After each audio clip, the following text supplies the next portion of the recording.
l'invité de la matinale. KTO Radio.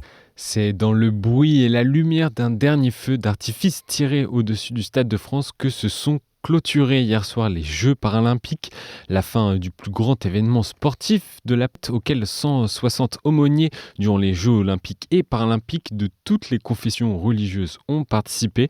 Notre invité ce matin faisait partie de la délégation catholique la plus représentée avec, je crois, 40 prêtres et laïcs. Jean-Baptiste Gailly, bonjour. Bonjour.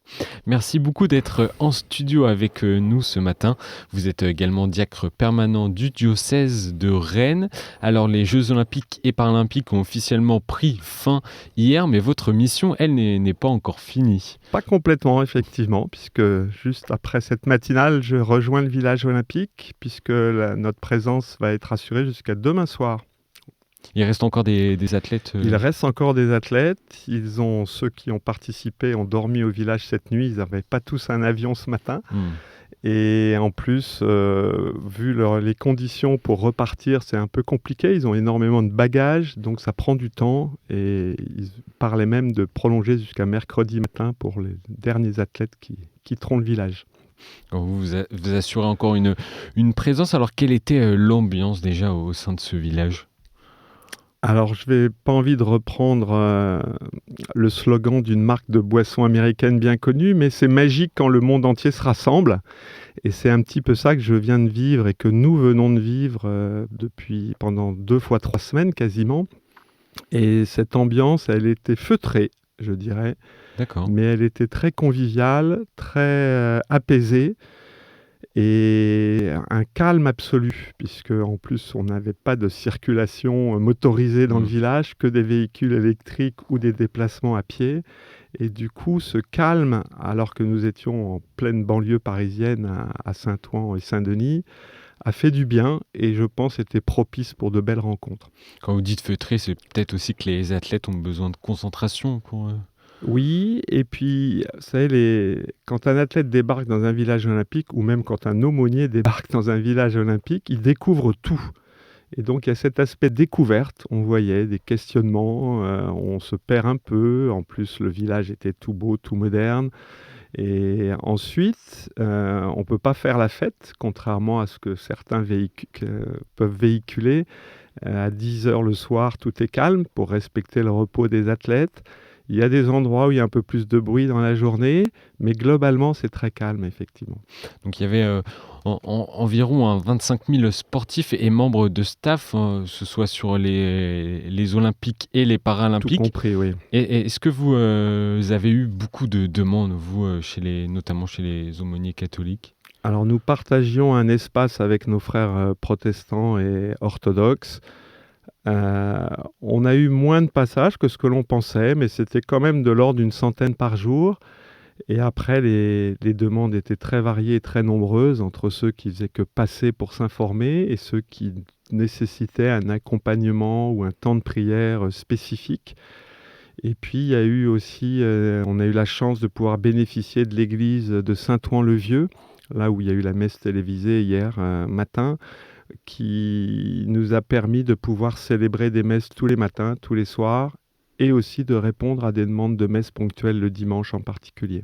Oui, c'est dans ce lieu-là que vous avez célébré les messes pour les athlètes et les membres des équipes. Oui, nous avions pris la décision de ne pas célébrer dans l'espace partagé avec les protestants et les orthodoxes, même s'il y a quand même eu à la fin des Paralympiques 2 messes célébrées dans le village, puisqu'on avait cette église de Saint-Ouen qui était à 200 mètres de la porte du village et qui était bien pratique et plus propice, je pense, pour pouvoir célébrer les messes. Vous avez parlé de cet espace partagé avec les orthodoxes, notamment. Quelle était l'entente avec les autres cultes ?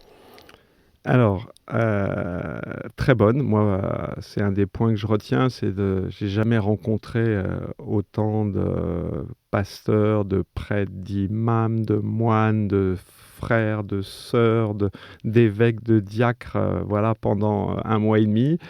Et donc, à chaque fois qu'il y avait un nouveau qui arrivait, il était présenté à ceux qui étaient présents. vous avez dit 150, 160 personnes. En fait, on était entre 10 et 15 tous les jours sur le village, puisqu'on assurait une permanence de 7h à 23h.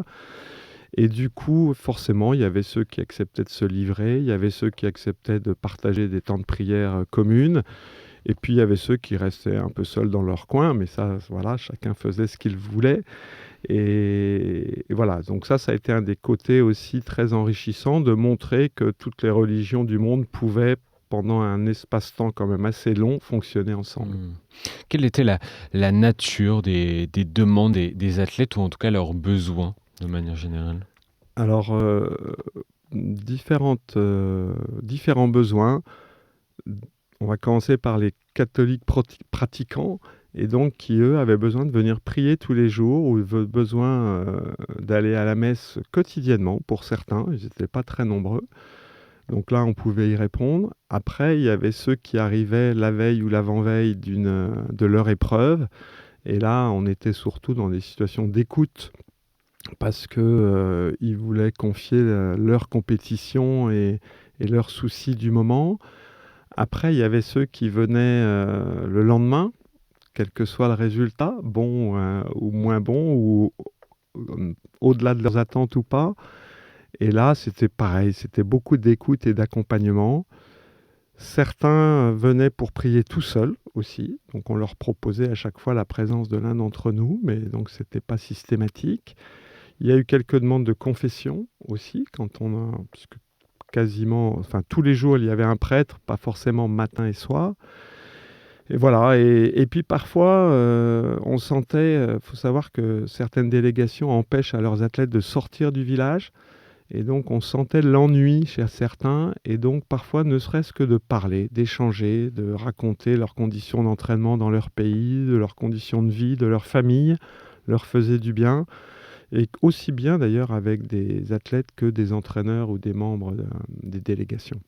Et comment appréhender justement les émotions intenses liées au succès, à la médiatisation, ou alors au contraire au doute, à la déception?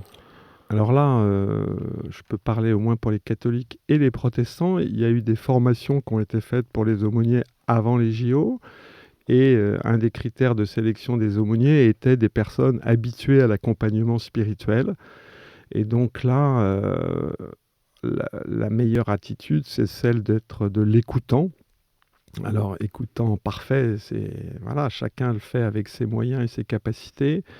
Et en fait, il suffit d'accueillir les paroles qui sont dites, et puis de laisser du temps à la reformulation, et ne pas être dans un esprit de curiosité, ne pas sauter sur l'athlète en lui demandant tout de suite quel est son sport, ou voilà.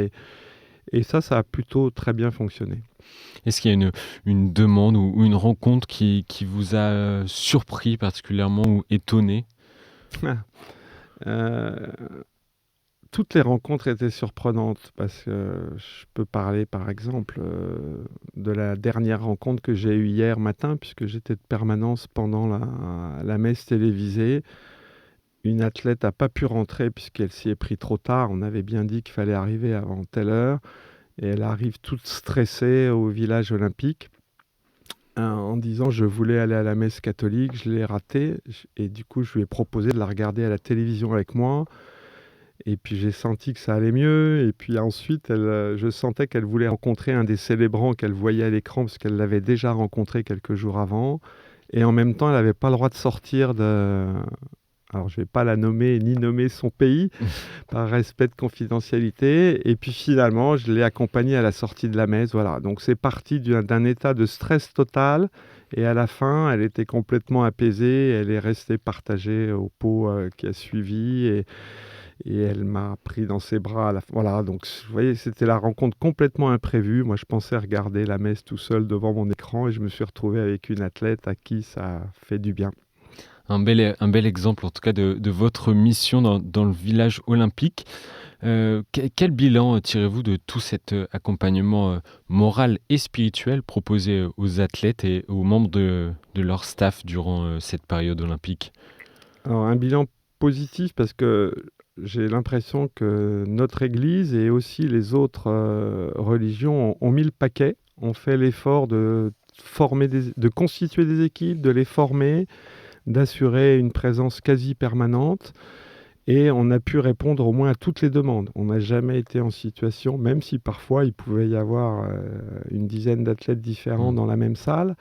Donc on a pu répondre à toutes les demandes.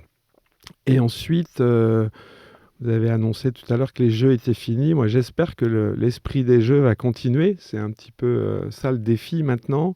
C'est comment faire pour profiter de cette vague d'émotions que la France entière a reçue pendant 6 semaines.